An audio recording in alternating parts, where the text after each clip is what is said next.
Thank you very much, Mr. Chairman.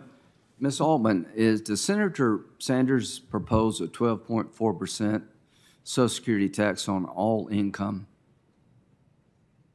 Is it 6.2 or 12.4? I'm sorry, you're asking the 12.4% on net investment income? Yes. As part of his proposal? Yeah, the idea is that... No, it's just a question. It'd be a 12.4% tax, right? That's how... Tax as it is right Okay. now. Correct. Ms. Applied McGinnis. to all income. Ms. McGinnis. We have a cap on income subject to Social Security taxation, right? Correct. If we lifted and said you pay Social Security 12.4% on all income, what would the effective tax rate be for a millionaire in America? If I may, Mr. Chairman, that's not correct. We're not talking about raising. We're not? I'm No, sorry. 6.2% on all income. for Okay, individuals. well, I asked her, she said 12.4. Well, ask me. I'll That's ask my you. bill. It's 6.2. No. So why don't we do this? Why don't you bring your bill to the floor for a vote? Great idea. Mr. Lawson, do you agree with that? Absolutely. Okay, Senator Sanders' bill should definitely be brought to the I floor could for a not vote. agree more. So, Senator Schumer, in case you're watching, I challenge you to bring Senator Sanders' bill to the floor. He's a very sincere man. He's found a way he thinks to save Social Security. And all I ask in return is to vote on Senator Romney's bill. You'll have two approaches to how to solve this problem, and you're not going to do it. You're all talk. Prove me wrong. Ms. McGinnis, the Gang of Six did not take Senator Sanders' approach, did it? For reforming Social Security, no, it didn't. It had a balanced plan that looked at revenue. Did Simpson Bowles take this approach?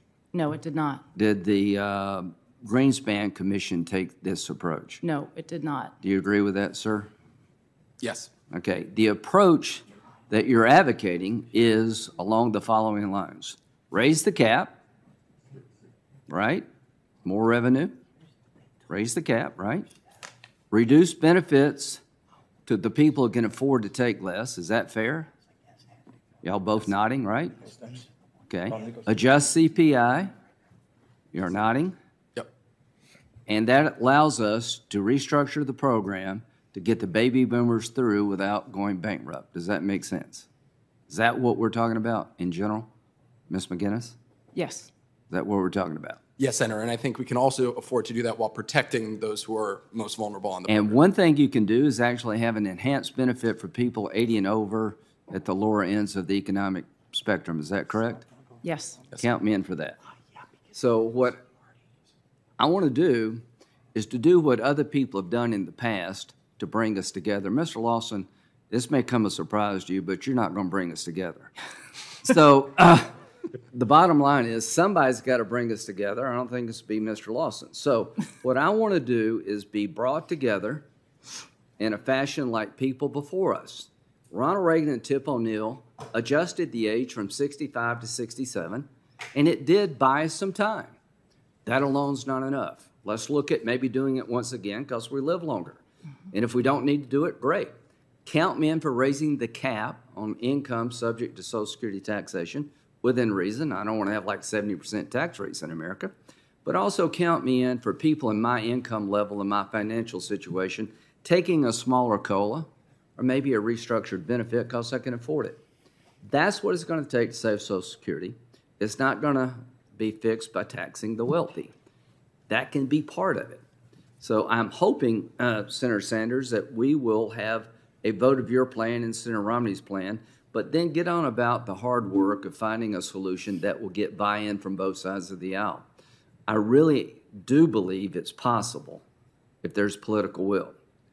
To President Biden, things are not going well in America right now.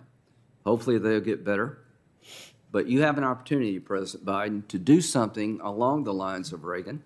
President Obama, to his credit, tried very hard to bring us together on this topic. The Gang of Six, Simpson Bowles. So I would ask President Biden to form some kind of mechanism to get us all in a room to see if we can pound out a solution to buy us time to get the baby boomers through the system without the draconian choice of cutting benefits or dramatically raising taxes. And every day and every year we wait, it gets harder So that's my 2 cents worth. I am willing to make compromises that I think will get us to where we need to be. Thank you very much for having this hearing, Mr. Chairman.